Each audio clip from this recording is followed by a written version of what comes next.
Hello and welcome to Autistic Interviews. So I'm going to be asking you all some questions about what it's like to live with someone who's autistic. Starting off with a question for all. How are you connected to someone who is autistic? I am the mom of a son and a daughter who have autism. Number 2. I have autism myself as well as my little brother. I'm her sister. So my sister has autism as well as my brother. What problems first occurred that made you consider that your children were autistic? So Michaela was my first experience with this, and she was not talking and meeting milestones at the age of 2.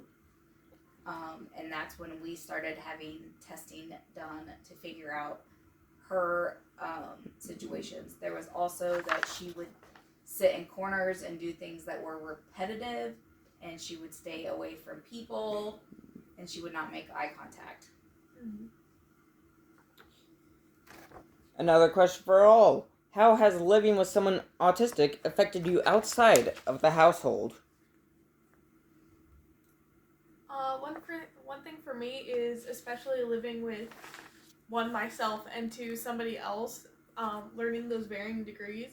It's made me a lot more able to just get along with all different types of people. Whether some people think like when I'm interacting with someone, if a person next to me thinks they're very extreme or like very out there or kind of awkward, like I can get along very easily with just about anybody because I've seen a bunch of things and I understand like trends of how different people work and function. I can still get along with them.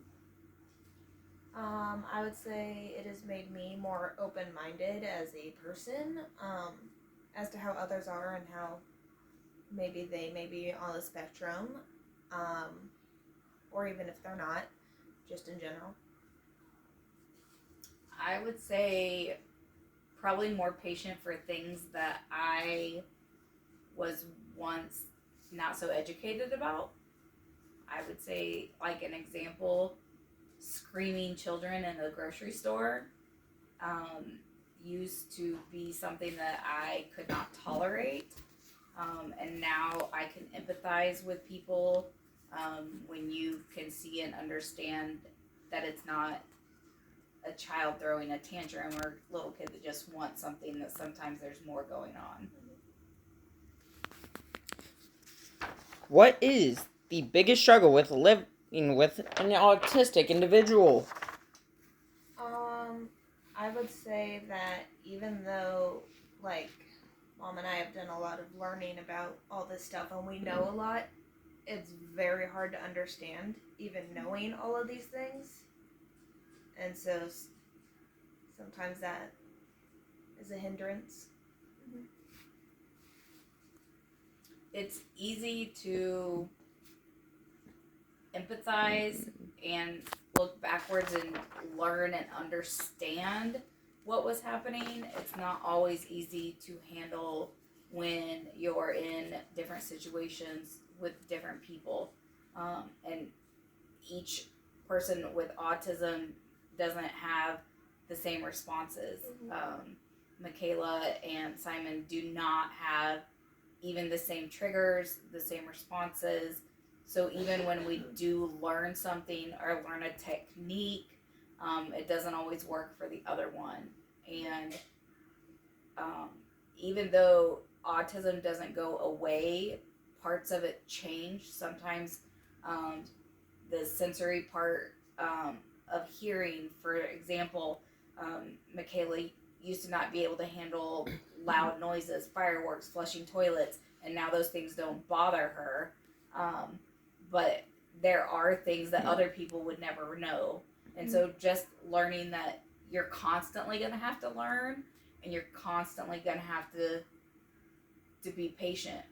The hardest thing, especially probably for Michaela or Sierra and I, is that no matter how much we learn and understand, it doesn't mean we can comprehend it. Mm-hmm. It's also hard sometimes to figure out what is something that they can't help because of their autism versus just them. Like, Simon's autism and his ADHD will make his anger a little more hard to manage than, like, others. But sometimes we can't tell if he's being angry over a little thing to that extent because of his autism, or if he's just being mean because he's our brother and that's what siblings do. I had something and I forgot how to word it. All right, question for 1 and 3. Am I too? What differences have you noticed between your autistic children / siblings? So for one, autism tends to come with other, like mental disabilities or other like learning disabilities, and so just those are very different. For one, Simon also has ADHD. Michaela does not. And so the things that overlap are different, but then also, like sensitivities. Michaela used to have problems with noise. She used to have problems with texture stuff. She doesn't have any of those. Simon does. And still does, and probably always will. That seems to not be one that's going to go away. Mm-hmm. She's a little more, she's more social than he is. And, but we've also recently found she may have dyslexia, and so she'll mess up words while talking or writing a lot more than Simon will. There are a lot of differences. There were similarities that I thought I saw in Simon when he was younger.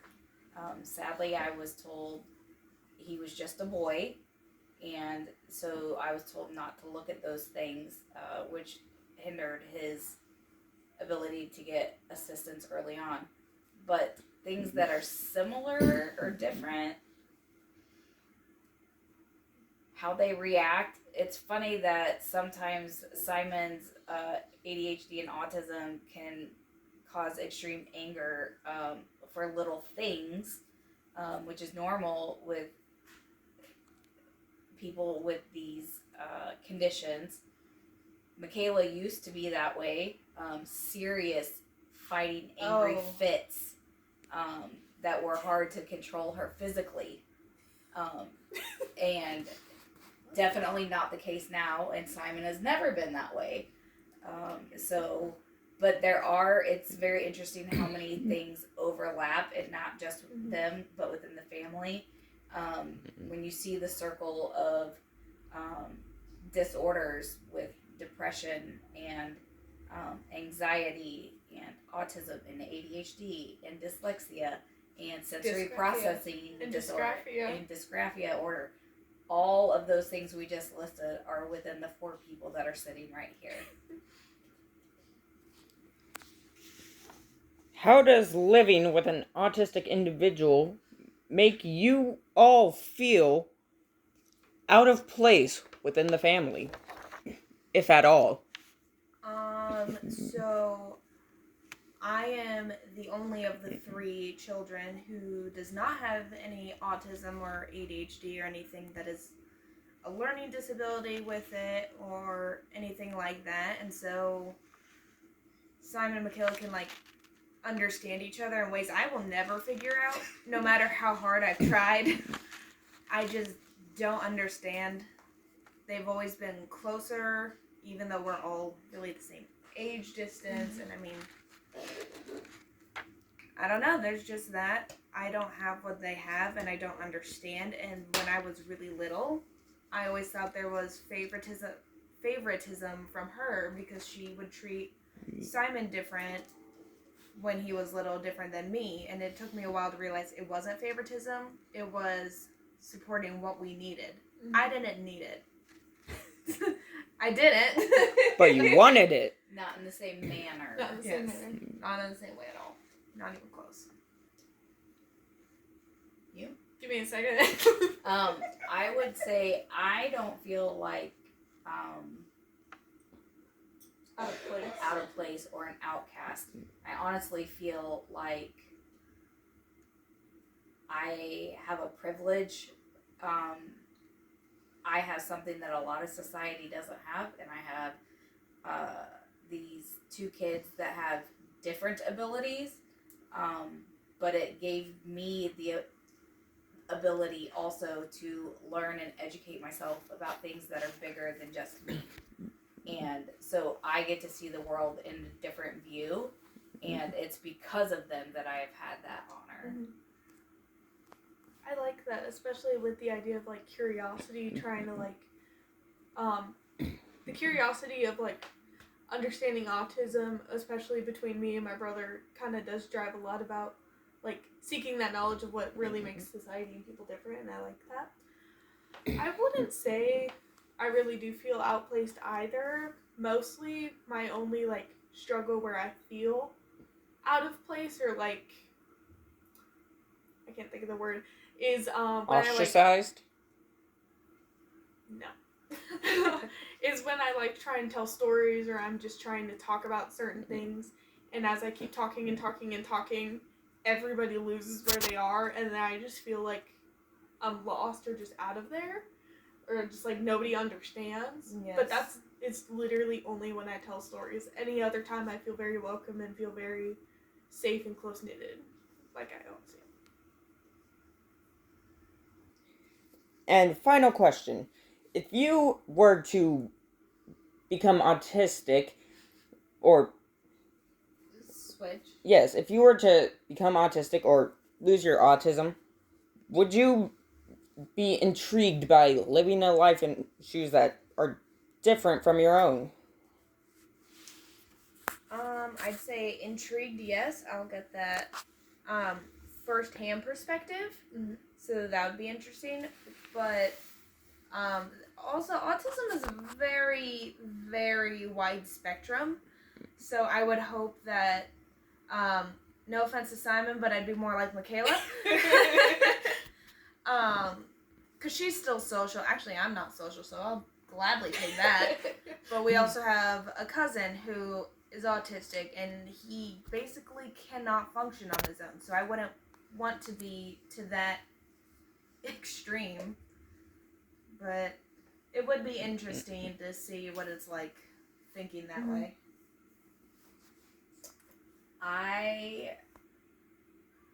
As bad as it sounds, I would not ever want to have anything on the spectrum. Not because people don't choose to have these things. We were blessed in that what we think of as difficult really is not compared to some people who have to deal with things on the spectrum. Both of my children can take care of themselves. They can look after themselves. They understand the world. They've made it through the education system. But one much more severely than the other has a lot of struggles in the future, and that's because we live in an evil society and an ignorant society who will not take the time to learn or understand people. Yes, it's very easy to fall in the cracks. Yeah. I would say the question was like if you could live the other way. Correct. Live? No. I'm happy with myself very much. But I would like to, I've always thought since I was a little kid, like, especially when I thought I was the only one with autism, I was always wondering what's different about me than her. Like, learning, I want to see what the mindset is. Like, is there any, like, difference in clarity? Is there a different way of just, like, that hard wiring of, like, how I think and how I function? I just want to know what it's like for other people. I don't really want to live it because I'm okay with it. I figured out how I make myself work. Mm-hmm. I guess in any of these situations, whether it's you not being autistic or us becoming autistic, it's just we have to completely change what we know. Mm-hmm. And that in itself is difficult. Right. Yeah, intriguing. And drinking, yes. I've always thought about what it'd be like to be colorblind or have to live in a hospital. Like, especially as a child. I don't want any of those. I love color. I prefer not to live in a hospital. But they're just thoughts. Things that would be interesting to get that perspective on. It's one of those, like, you'd, like, live a day or a week, but I'm okay with who I am and how I work. So I wouldn't change it. Well, thanks for sitting down with me. This has been Autistic Interviews, and I guess this is the end of our first episode.